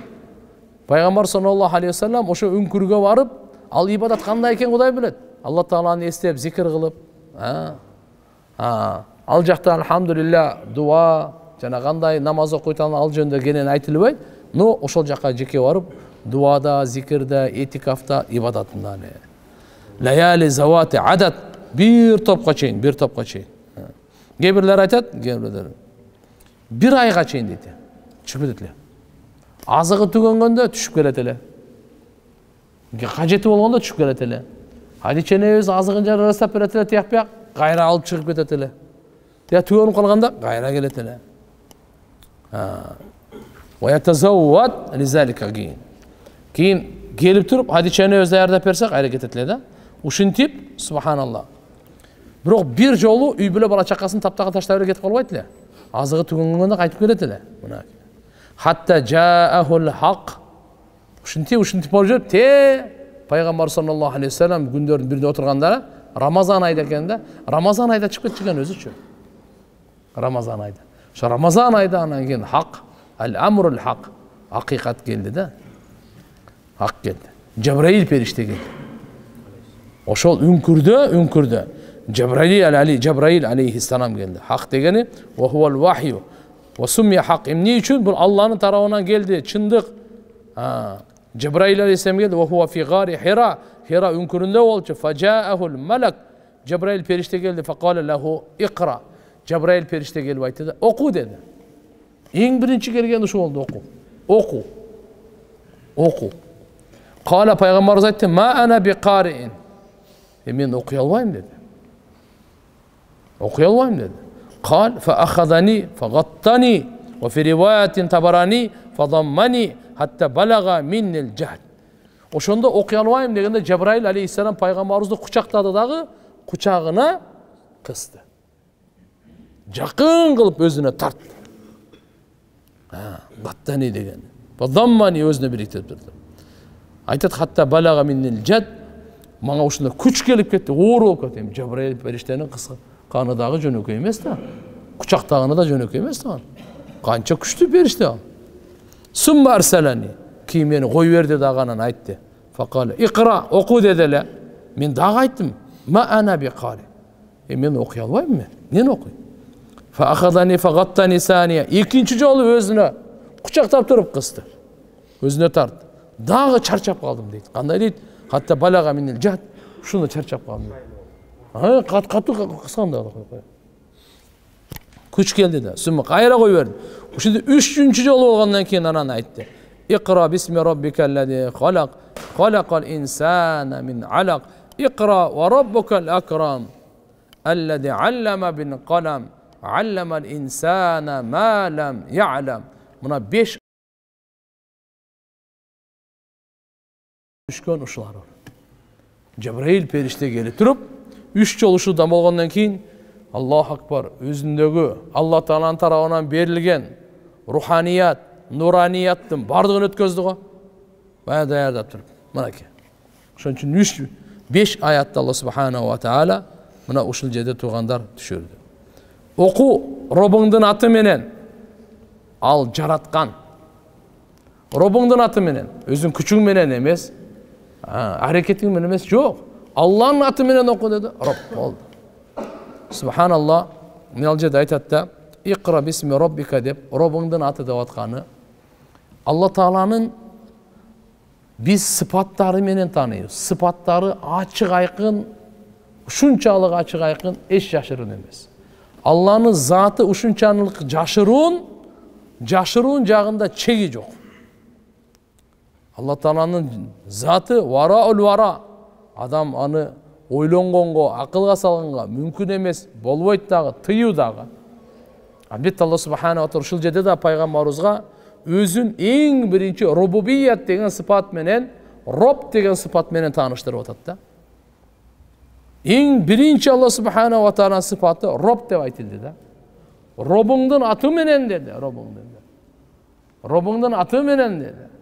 Ал жараткан. Эмнени жараткан айткан жок, себеп дегенде бардыгын жараткан. Көзгө көрүнгөнүн дагы, көрүнбөгөнүн дагы. Халакал инсана мин алак.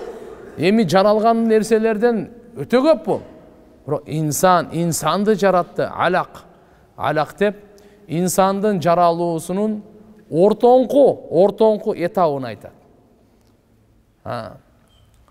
Аятта дагы, риваяттарда дагы келет тугандар, инсанды мен нутфа атанын белиндеги сууна жараткан, ошо нутфа деп коет. Эненин ичинде 40 күн адам баласы биринчи ушу бир тамчы суу ойдон турат экен. Атанын белинен чыккан бир тамчы суу ойдон. Андан кийин ушуну нутфа деп коет. Андан кийин алак коет, мынакей алак деп аткан ошол.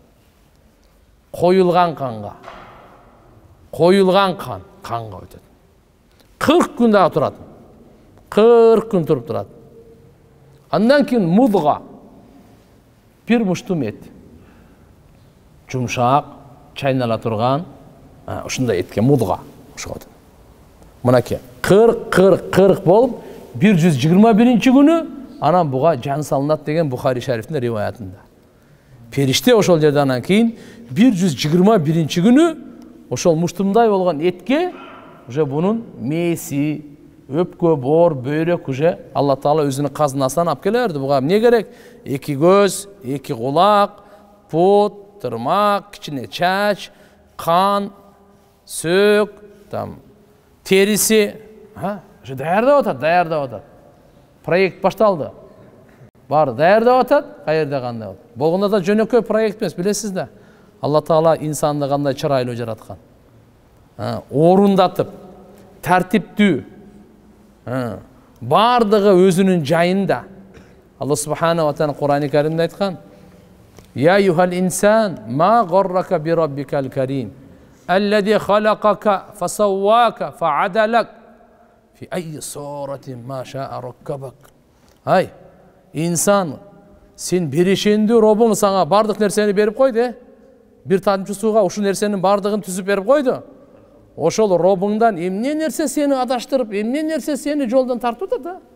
Ма гаррака би раббикал карим.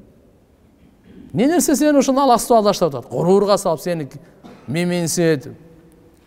Сени көрсөйтүп, жак. Ал сени жаратты дейт. Болгондо дагы тегиз жаратты.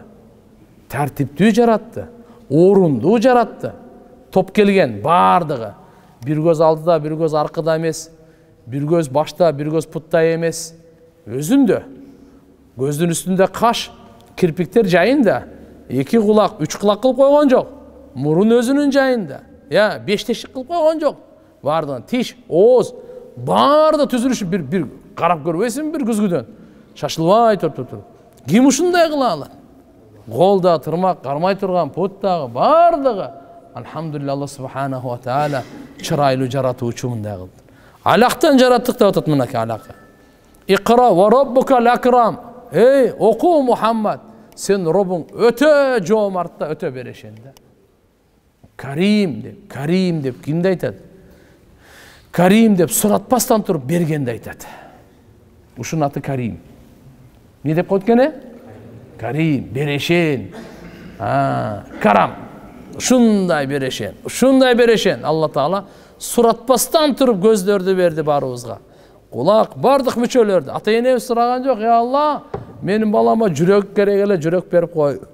2 бөйрөк керек эле, 1 боор, анан өпкө, Алла жоқ. Суратпастан туруп тартуулаганды Карим дейт. Биринчиси, экинчиси Карим дегенде мындай да мааниси бар да, устазыбыздан угат элек. Кудурети жетип туруп, кечирип койгонду айтат экен да. Кудурети жетпей туруп эмес. Өч алганга, акысына кудурети жетет. Макулбу? Ошонсо да кечирип койгон Карим деп. Ушуга бир мисал. Мурунку заманда арабтарда bir kişini öldürgөн экен. Öldürüp koyup korkup анан качкан экен ошо айылда. Качып кетип, тиги өлгөн кишини караса ошо өлүп калды. Буну өлтүргөндү анчамчалар көрүп калган экен, куугула деп. Анан аркасынан куумай, издемей, тияк-бияк болуп туруп, тиги баягы качып келатып, эптеп кийинки айылга өтүп барып, бир үйдө такылдатса ача калган экен, эптеп кирип жанын сактап калыптыр да, бирок өлтүрдүм деп айткан эмес да. Анан үйүнө кирип кетиптир, деп эптеп дем алып неме алады. Не болду деп тигеме калды. Арабтар аябай конок тосууда белгилүү да, бүткүл ааламда арабтар аябай меймандос болот да. Анан тиги отурат, үйүнө отурат, болду дейт, тияктай кылат, курсагын тойгозот, тамак кылат, конок тосот. Бир мала так. Баягы кишилер келиптир, издеген кишилер. Эмне болду? Бир адам сенин бир тууганыңды өлтүрүп кетти да. Өңү башы мындай деп үйүндө отурганды сүрөттөп бериптир да. Мына кийинген, мынандай, тигиндей бардыгын. Биз издей берип чарчадык. Ар бир үйдү аңтарып беңтеп чыктык. Биз эми сен деле сени бир тууганың, чык дагы изде дептир да. Кошо изде сен менен десе, буну бардыгын угуп туруп, макул азыр чыгып издейм. Давай силер карай бергиле деп алар кетер экен. Тыкчап. Барды неме кылыпчы? Анын курсагын тойгозуп, төс оюптур дагы. Аябай бардын төс оюп, бардын эми бияктан карап турасыз да. Бардыгын урматтагандан кийин, анан кийин ар жагынан бир гүлүк атты даярдаптыр да берген деп. Сен өлтүргөн бар го дептир. Ошол менин бир тууганым эле дептир. Аллаху акбар, бир тууганым. Ушунун үйүнө качып келип калып атпайбы кайрачы? Анан кийин карап туруп мындай кылып туруп. Азыр сен мындай кыл дептир эми болор иш болду. Азыр мына жерде айылдыктар сени кармаса, сени өлтүрөт. Сени издеп жүрүшөт. Кеч курум болгондо курсак тойгоздуң. Жакшы, мына ат гүлүк ат. Ушу мин дагы качып кет деген экен да. Ушунун аты Карим деп коет. Не деп коет экен? Колунан кодор ида кадара афа. Ал Карим деген ида кадара, күчү жетсе да афа, кечирип койгон да. Алла Таала баарыбызга күчү жетет. Жалган сүйлөгөндө тилибизди жулуп алгангачы. Гыйбат кылып атканда тилибизди жулуп алганга жетет Алланын кудурети. Арамга басып баратканда эки бутуңду шал кылганга жетет кудурети. Зына кылып атканда башың менен сайып ошо көргө жерге киргизип жүргөнгө жетет. Алла Тааланын кудурети баарына жетет. Бирок ал Карим, некене? Карим деген сыйлап коелу таксырлар. Арам иштен токтотойлу. Алла субханаху ва таала эми го бул мисал, мындай мисал, бир кишини Карим деген мисал, кишинин мисалын айтып атабыз. Алла акрам. Алла некене? Акрам. Өтө жомарт деген сөз. Эң жомарт деген сөз. Андан жомарт эч ким жок деген сөз. Андан беришин эч ким жок деген сөз. Аллади аллама бил калам. Ал зат үйрөттү калемди. Нени үйрөттү? Инсанды жаратып туруп калемди үйрөттү. Уйлар фамилиясын жаза албайт. Аттар атын жаза албайт.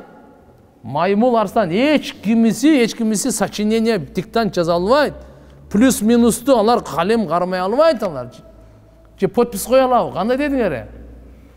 Буну Алла Таала инсанга үйрөткөн. Аллама бил калам.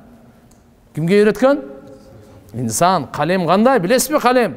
Адам өзүнүн жүрөгүндөгү нерсесин, макулбу, оюн, ниети жүрөгүнүн нерсеси кол аркылуу калем менен кагазга түшүрүп коет. Bunday ilim, bunday kudretli kim verdi? Allah kimge verdi? İnsanga gana. İnsanga gana vergen. Başka kime vergen? Allah subhanahu wa ta'ala allama bil qalam. Ar-Rahman allaman Qur'an khalaqal insan allamahul bayan. Merimdi Allah Ar-Rahman allaman Qur'an Qur'an'dı öğretti. Halakal insan insandı yarattı. Allamahul bayan süylөгөндү, баяндаган, баяндама кылганды, максатын түшүндүргөндү үйрөттү. Бечара жаныбар ооруп атат. İçi ооруп атабы, тиши ооруп атабы, айтып бере албайт экен да булчу. Я. Уйкусу келдиби, түндөсү уйкасы келбеди, айтып бере албайт экен да. Я. Bu insan eken Allah Teala bizge bayandamanı til menen de öğretti, kol menen de öğretti. Allama bin kalam dedi. Kalam. Allah Teala kalemge anti aytat. Nun ve kalami ve ma yasturun. Nun. Allah Teala nun. Ha? Ve kalami ve ma yasturun. Kalemge anti. Sebep degende Allah Teala'nın takdir kalemi var go. Takdir kalemi var. Ол тағдыр қалемге Алла Таала қалемді бірінші жаратып тұрып бұйрық берген, жаз деген. Эмне болот, эмне болбойт, барын жаз деген. Барын жазып салғанда. Мына тағдыр қалемі бар. Қалемді үйретті Алла Субханаху ва Таала. Алламал инсана ма лам я'лам. İnsanды bilбегенин үйретті Алла Таала инсанға. Эмнени ма лам я'лам. Билбегенин үйретті. Плюс минусты билбейт элең. Ата-эне ким экенин билбейт элең. Жада қалса тақсыр, сіз төрөлгөндө уул экениңизди да билбейт элеңиз. Же биле белеңиз. Канча күндөн кийин билдиңиз?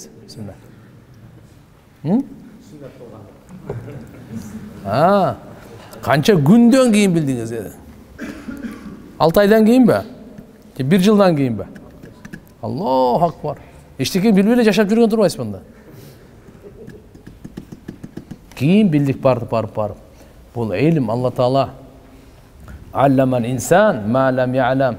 Билбеген силерге билдирдик ey.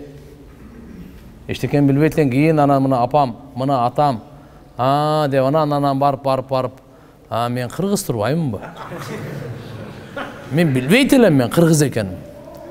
Өзбек экенимди билбейт элем, тажик экенимди билбейт элем, казак экенимди, уйгур экен, дүнган экенимди билбейт элем.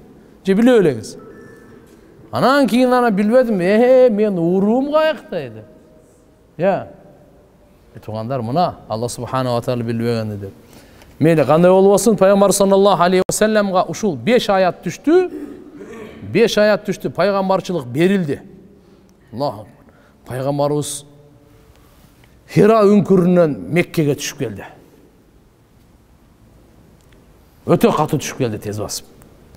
فرجع بها رسول الله صلى الله عليه وسلم يرجف فؤاده فدخل على خديجة فقال زملوني فزملوه حتى ذهب عنه الروع. Пайгамбарыбыз келгенде катуу келди да, жүрөк катуу соккон убагында. Яржуфу фуаду дегени жүрөк катуу соғып калат го адам корккондо. Үгүлөп калат. А бир жеринде башка жерде риваяттарда келет. Мо эки чыкыйдагы тамыр бар го, ушулар катуу соккон да. Катуу соккон келди. Хадичене өзү келди дагы, мени оро деди да. Чиригип калды да. Адам корккондо чиригип калат. Мени оро деди. Хадичене өзү орогондо коркуу кетти дейт. Анан кичине өзүнө келип, тынчтанып калганда, анан Хадичене өзү фа ахбарахал хабар, эмне болгонун айтып берди. Мына тоодо мындай болду, үңкүрдө мындай болду деп. Өзү айтат, лакад хашиту ала нафси, мен өзүмө коркуп калдым дейт жаныма дейт. Жаныма коркуп калдым дейт. Жаным чүкөтөбү деп коркуп калдым дейт. Жосо бул вахий ушунчалык оор, ушуну көтөргөндөн ушунча чоң тапшырма берилип атат. Бүткүл ааламдын жүгү менин мойнума коюлуп атат. Ушуну көтөрө аламбы, көтөрө албаймбы деп коркуп калдым дейт. Коркуп калдым дейт. Оңой нерсе эмес. Алла ятахаммала жисми сиқлал вахи, вахинин оордугун мен денем көтөрө алабы, көтөрө албайбы? Себеп дегенде менмин деген күчтүүлөр да көтөрө албайт экен вахиничи. Алла кимге жардам берсе гана көтөрө албаса, өзгөчө пайгамбарыбыз Мухаммад алейхиссаламдын вахисин Аллаху акбар. Ким көтөрөт? Мухаммад алейхиссаламдан башка эч ким көтөрө албайт. Пайгамбарлар да көтөрө албайт пайгамбарыбыздан башка. Бардық пайғамбарларды біріктірсең, пайғамбар саллаллаху алейхи ва саллям вахисін көтере албайды. Жөнөкөй емес, себеп дегенде ең улуу мартабалуу вахи пайғамбар саллаллаху алейхи ва саллямға түшкен. Алла айтқан: «Инна санулқи алейка қаулан стақила». Жақын арада саңа өте ор сөзді саңа жүктейбіз деген. Риwаяттарда келет, пайғамбар төбенің үстінде баратқанда вахи түшкенде чөгелеп отырып қалады екен. Пайғамбардың шул суық мезгілде вахи түшкенде пайғамбарымыздың пешенесінен тер тамшылап ағып кетеді дейді. Bir sahaba айтады, менің пұтымда жатты эле пайғамбарымыз. Вахи түшкен мезгіл екенде, пұтым санына жоғын саным сөйге сынып кетейіз дейді. Андай оор немелер болады эле. Көтеріш оңай емес эле, тақсырлар. Ошондо дагы аяп, кандай болгон чакта дагы Хадиче небизге келип, ушундай сүрдөнүп, коркуп калганда, Хадиче небиз пайгамбар саллаллаху алейхи ва салламдын көңүлүн көтөрдү. Кайраттуу эне экен да. Баары кыйын экен да. Болсо пайгамбарыбызга ким көңүлүн көтөрөт? Айлана, ошон үчүн Алла Таала Хадиче небизди тандап берген экен. Жөндөн жөн эле эмес экен. Эгерде өзү теңдүү же жаш болгондо билбейм, пайгамбарыбыз менен бирге эле балдагы. Эмне болду деп турабы? Бу энебиз сразу эле айтты, пайгамбарыбыз «Калла» деди. Баягы биздин сөз менен айтканда ничего подобного деген да. Андай эмес деди, жок деди андай. Пайгамбарыбыз кара, сразу баягы адам кээде неме болуп калат го, чочулуп, ошондо кагып коюш керек да. Кагып койсо, баягы келип аткан оор жүк сынып кетет да. Түшүндүңүзбү? Ким эле болбосун, кээде ошондордун катыраак кагып коюш керек. Ошол моментте. Болбосо ошондой менен чогуу эле болуп кетсең, өлгөндүн үстүнө көмгөн кыласың анычы. Вообще дагы түйшүктүн үстүнө түйшүк коюп, дагы бир жүрөгүн карматып алышың мүмкүн да. Токтой, андай болбойт, Кудай айткан бир токто деп эле сразу неме кылып коюш керек да мени. Алам түшүп кетти. Эмне болду деп туруп, өзүнө келип калсын да. Анан акырын деп. Мына Хадиченин өзүнө деп. Калла деген мурунку сөздөрдүн баарын кайтарган сөз да. Токто, андай эмес дейт. Валлахи Аллах ант дейт. Ма юхзик Аллах абада. Алла сизди эч качан кор кылбайт деди да. Эч качан сизди шерменде кылбайт деди ал. Эмнеге? Иннака тасилар рахим. Сиз туганчылык мамилени өтө бекем кармаган кишисиз. Нени? Хадича энебиз айтып атат. Пайгамбарыбызга айтып атат. Бир, экинчиси. Ва тастагул хадис, чын сүйлөгөн кишисиз. Ва тахмилул кал, колунан эчтеке келбеген, инвалид дейбиз, башкабы, ошолордун жоопкерчилигин көтөргөн кишисиз. Ва тақри дайф, дайыма конок тоскон, меймандос кишисиз. Ва туину ала наваибил хак, акыйкат жолунда кимдин башына кайгы түшсө, ошого жардам берген кишисиз. Сизди Алла кантип шерменде кылсын? Сизди кантип таштап койсун Алла Таала деди. Кээ бир жерде ваттаксибун маъдум деп келет, кээ бир риwayatта. Колу буту бар, бирок кесиби жок. Ошолорго кесип таап берген кишисиз го. Колу буту дагы иштебейт, мисалы бир нерсе тапканга, кал деп коюп муну. Ошондойго жоопкерчилигин көтөргөн кишисиз го. Алла сизди кетирбейт. Аллаху акбар. Мына жерде Хадича энебиз 5 сыпатты айтты пайгамбарыбызга. 5-өн тең пайгамбарчылыкка чейин көргөн экен да. Пайгамбарчылыкка чейин эле Алладан азыр кабар келе элек. Мына эми башталды. Ошого чейин эле пайгамбарыбызда уже сыпаттар бар эле. Кандай? Туганчылык мамилени бекем кармагандай. Тугандар, бизге өтө чоң мына жерде тапшырма берилип атат. Туганчылык мамилени кармайлы. Кандай дедиңер? Атабыздын тугандары бар, апабыздын тугандары бар, кайын жөрт бар, бардыгы менен. Өзүбүздүн бир туган го, бир туган ал. Макулбу? Биз пайда жеткирейли, акысын берейли. Мүмкүнчүлүк болбойт да, бирок жамандык кылбаңыз, суранычы. Бир тугандарыңызга жамандык кылбаңыз. Кече биз сапарда келдик, бир жерде угуп алып, аябай жүрөк кейди. Бир туган менен соттошуп атканы, ата бала ортосундагы тополоң болуп атканы, кайгырта турган неме дейм бул эми. Имансыздыктын кесепети ушул да. Ошон үчүн мыналар жакшынакай карайлы, мынакей пайгамбарыбыз. Эмне үчүн окуп атабыз? Кичине мынага напсиңе карай бербе. Анча-мынча сенен кетсе кеткендир, берип деле койчу. Анча-мынча сөздөн калып деле калчу иштеке болбой сени. Кичине акча экен эми, мейли ошо акчаны кичине тырмап берем, бирок тууганчылыгым ушу ажырабаса экен деп акча деле бир нерсе берип койчу. Алга түшүнбөйт экен, сиз го мечитке келип түшүнүп атасыз. Сиз кичине илим алып атасыз. Ал только сартан кечке дордойду алып, дордойду гана алган. Я. Сиз ал только дүйнөнү гана алган. Сиз алхамдулилlah бул жакка келип атасыз го. Сиз кичине андай бир баш, бир кадам алдыда болуң. Мейли. Андан кийин эмне деп атат мынакей? Чын сүйлөйт элеңиз дейт. Аллаху акбар. Меймандос элеңиз дейт. Мына меймандос болойлу туугандар. Меймандос болойлу. Башы кайгыга баткандарга жардам берейли. Колуңуздан келишинче, таксыр.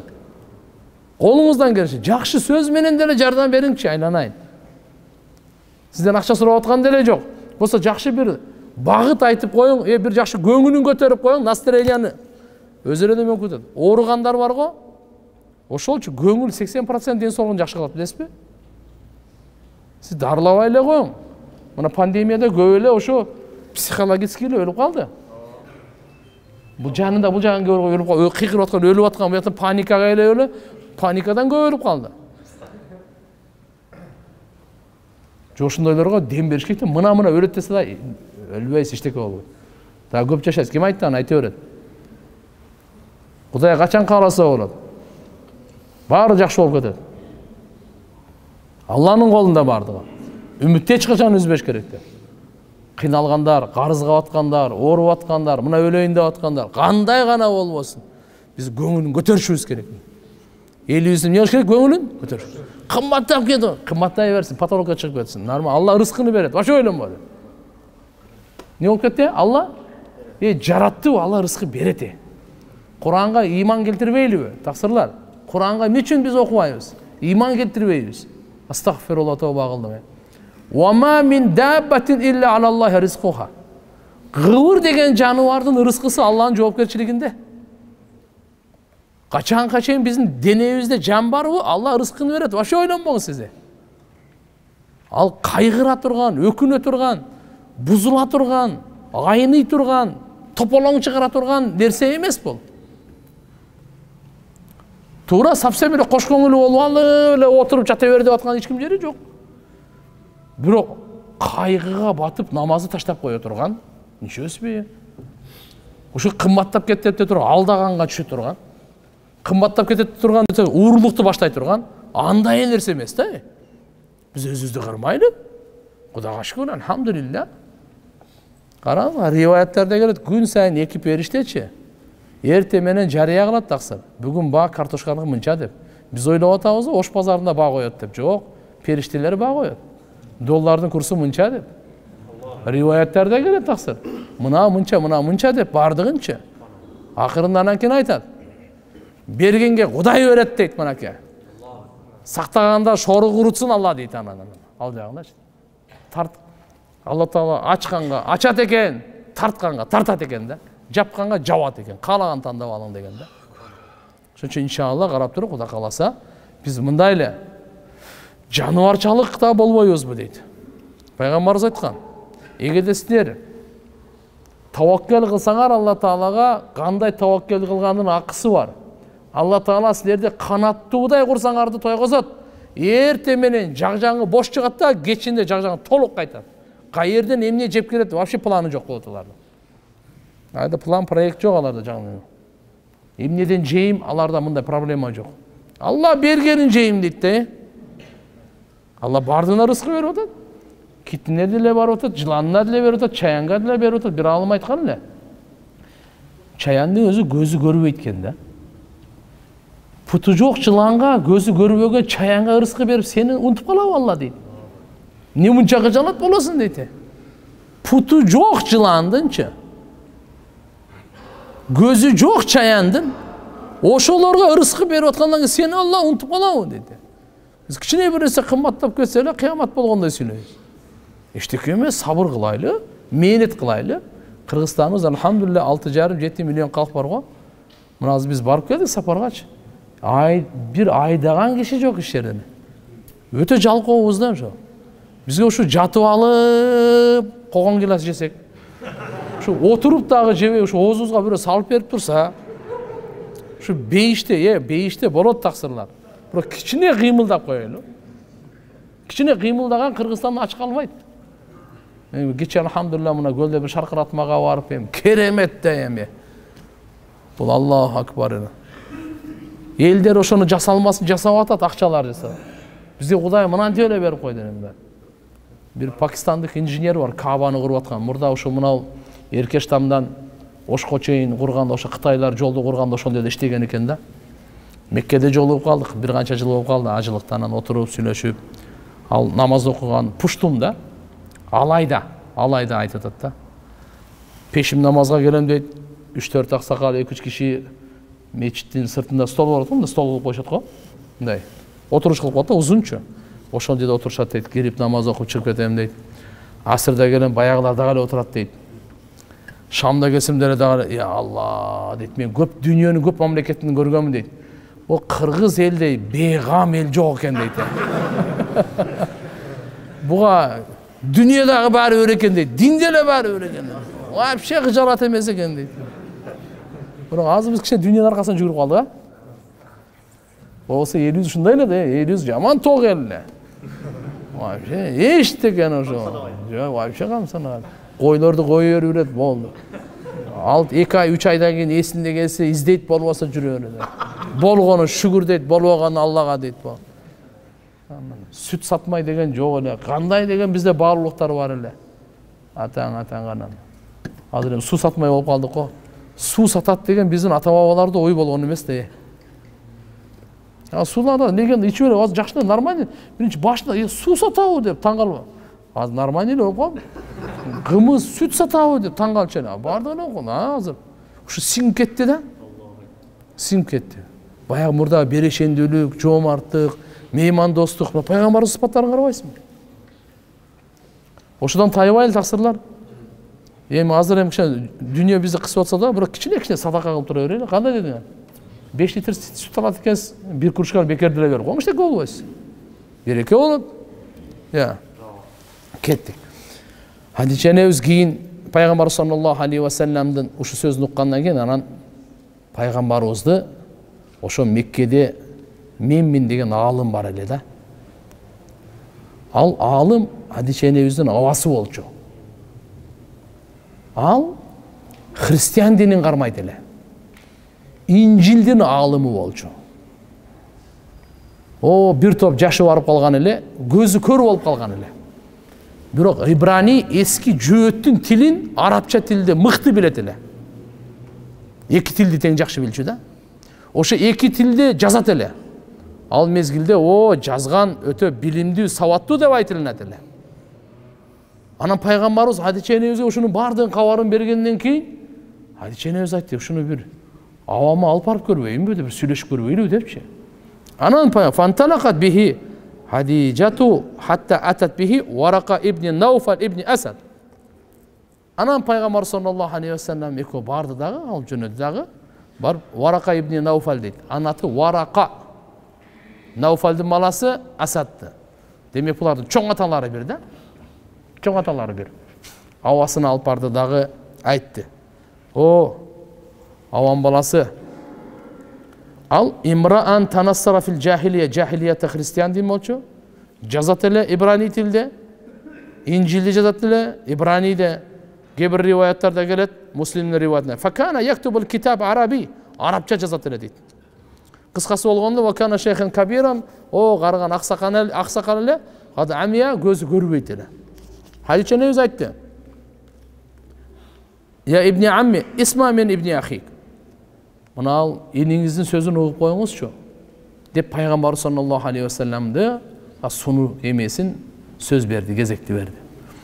Пайгамбар саллаллаху алейхи ва саллам айтканда, эмне болду деп Варака айтты пайгамбарыбызга. Я ибни ахи, мада тара, көзү көрбөйт да. Алым киши, инжилде окуган, жазат. Эмне болду, эмне көрдүң дедиле. Фа ахбарахум хабара ма раа. Пайгамбарыбыз эмне көргөнүн полный айтып берди. Эмне болгон, эмне деп сөз айткан, бардыгын айтып берди. Ошондо анан кийин факаллаху Варака хада намус деди. Бул деди намус деди, Жабраил деген сөз. Bunu namus allazî nazzalallahu ala Musa, Musa paygambarga jiberigen perişte namus turbayбы deydi. Bunun için namus sahibi sır, namus dep sırdı jaşırganды aytat eken da. Sırdı jaşırganды aytat eken. Bul Cebrail aleyhisselam.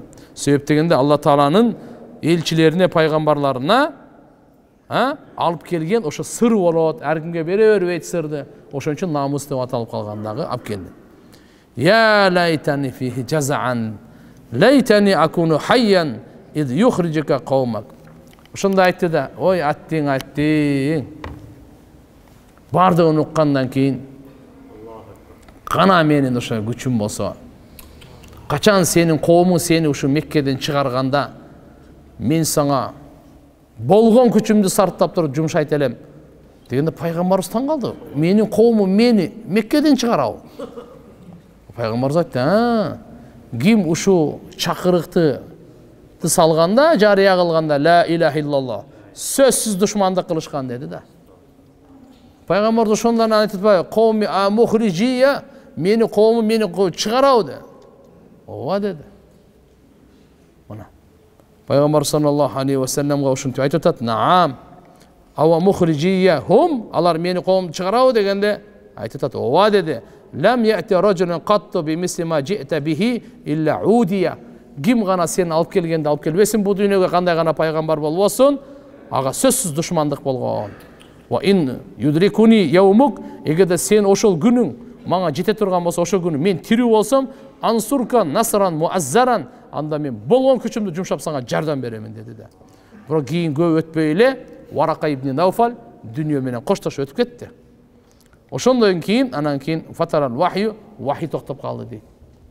Bayağı 5 ayat düşmedi öyle.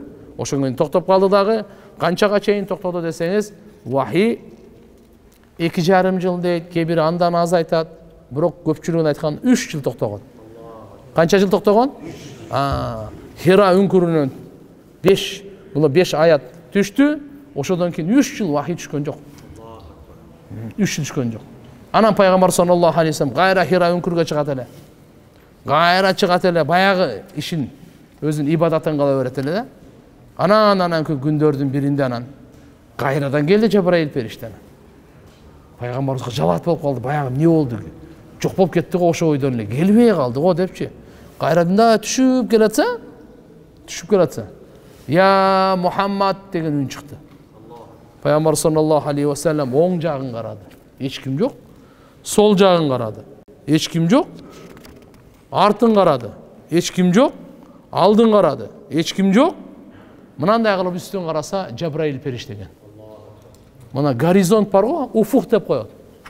Özünün kursi oturguçu bardığın jagap kalıptır da, polnuy. Cebrail perişteni oşonda özünün negizgi şekilinde, negizgi suretinde gördü de Peygamberimiz. Göğünçü Cebrail aleyhisselam gelgende kişinin suretinde gelçü de. Dihya Kalbi dep koyot radıyallahu anh. Bir oşonda özün gördü de, özün gördü. Ana Muddassir suresinin algaçkı ayatları düştü. Ya yuhal Muddassir kum fa andir ve rabbaka fakabbir ve thiyabaka fatahhir ve ruzza fahjur. Muddassir suresi düştü. Anan vahiy kızıp ketdi bu jaga. Gele başladı. Peygamber sallallahu aleyhi ve sellem birinci özünçö жалгыз болгондо жакшы көрөт эле. Muddassir suresi düşkөндөн кийин болду. El araladı anan. Anan başladı da anan da'vatты. Kuda kalsa kanday болгон кийинкисинде улантайлы.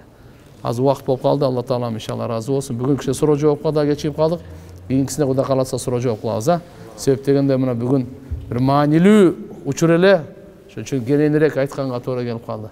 Jaratkan Allah Teala barыбызга Peygamberimizdin muhabbatın bersin, özünün muhabbatın bersin. Ortabızga da muhabbat berip, biribizdi jakşı görüp jaşaganga Allah'ım jardam bersin. Allahu akbar.